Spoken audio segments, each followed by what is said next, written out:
meeting with the new Canadian Prime Minister Mark Carney today, Trump stated that he has a very, very big announcement to make this week to, quote, like as big as it gets.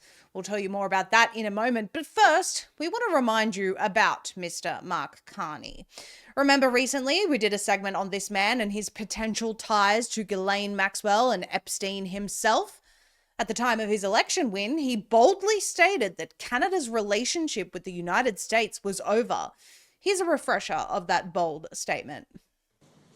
We will need to ensure that Canada can succeed in a drastically different world. The old relationship we had with the United States, based on deepening integration of our economies and tight security and military cooperations, is over. Big words from a big man. I don't know what changed though, because today, meeting with President Trump, he seemed to be fawning over the American president. Take a listen. Thank you for your hospitality and above all for your leadership. You're a transformational president, focus on the economy with a relentless focus on the American worker, securing your borders, ending the scourge of fentanyl and other opioids, and securing the world. And I've been elected with my colleagues here, with the help of my colleagues here. I'm going to spread the credit to transform Canada with a similar focus on the economy, securing our borders, again on fentanyl, much greater focus on defense and security, securing the Arctic and developing the Arctic. And the history of Canada and the U.S. is we're stronger when we work together, and there's many opportunities to work together. And I look forward to, addressing some of those issues that we have, but also finding those areas of mutual cooperation so we can move forward. And then we saw Mark Carney appear to be squirming in his seat as President Trump said, it's not fair. Why are we subsidizing Canada $200 billion a year? Take a listen to this one. Trudeau, when I spoke to him, I used to call him Governor Trudeau. I think that probably didn't help his election. But when I spoke to him, I said, so why are we taking your cars? Why are we taking we want to make them ourselves. I mean, I said, and if the price of your cars went up, or if we put a tariff on your cars of 25%, what would that mean to you? He said, that would mean the end of Canada. He actually said that to me. And I said, that's a strange answer, but I understand his answer. But no, I mean, it's hard to justify subsidizing Canada to the tune of maybe $200 billion a year.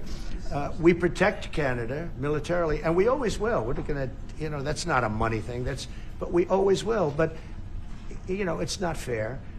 But why are we subsidizing Canada $200 billion a year, or whatever the number might be? It's a very substantial number. And it's hard for the American taxpayer to say, gee whiz, we love doing that. Well, the visibly nervous Canadian Prime Minister then made a statement that Canada will never be for sale, and President Trump said, never say never. Take a listen. They get along very well. They like each other a lot. Well, if I may, as you know from real estate, there are some places that are never for sale. That's true. We're sitting in one right now, Buckingham Palace that you visited as well. That's true. And having met with the owners of Canada over the course of the campaign last several months, it's not for sale, won't be for sale ever. But the opportunity is in the partnership and what we can build together. And we have done that in the past. And part of that, as the president just said, is with respect to our own security. And my government is committed for a step change in our investment in Canadian security and our partnership, and I'll say this as well, that the president has revitalized international security, revitalized NATO, and us playing our full weight in NATO, and that will be part of it. True. And they have, I must say, Canada is stepping up the military participation because Mark knew, they were low, and now they're stepping it up, and that's a very important thing. But never say never. Never say never. As always with these political theatrics from these puppet politicians, in this case Prime Minister Mark Carney, what they say during an election cycle while they're trying to convince the population to elect them versus what they say after they're elected are usually two different things. And certainly when it comes to what they say about President Trump, They talk big, and when the time comes, they seem to melt before a man that actually behaves like a strong male leader, which is more than we can say for the flimsy Canadian who is potentially, maybe, good friends with Ghislaine Maxwell.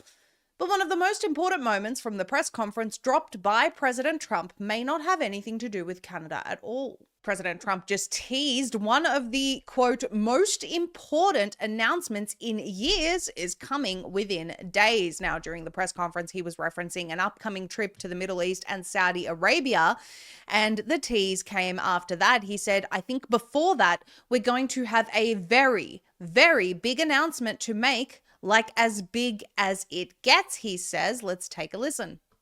And we'll have maybe before we're going to, as you know, the Middle East, Saudi Arabia. We're going to UAE and Qatar. And that'll be, I guess, Monday night. Some of you are coming with us. I think before then, we're going to have a very, very big announcement to make, like as big as it gets. And I won't tell you on what, but it's going to, and it's very positive. I'd tell you if it was negative or positive. I can't keep that out. It is really, really positive. And that announcement will be made either Thursday or Friday or Monday before we leave. But it'll be one of the most important announcements that have been made in many years about a certain subject, very important subject. So you'll all be here. So what is this announcement going to be? Well, let's think about it. He says it's a very, very big announcement and that it's as big as it gets. It's positive, and it will be one of the most important announcements that have been made in many years about a certain subject, very important subject. Now, he's making this announcement right before he travels to the Middle East. With all of the conflict there at present and rumors of wars with Iran, could it be that President Trump has finally struck a deal? We don't know. What do you think? Let us know in the comments, and you can be sure we will report on this historic announcement as soon as it drops.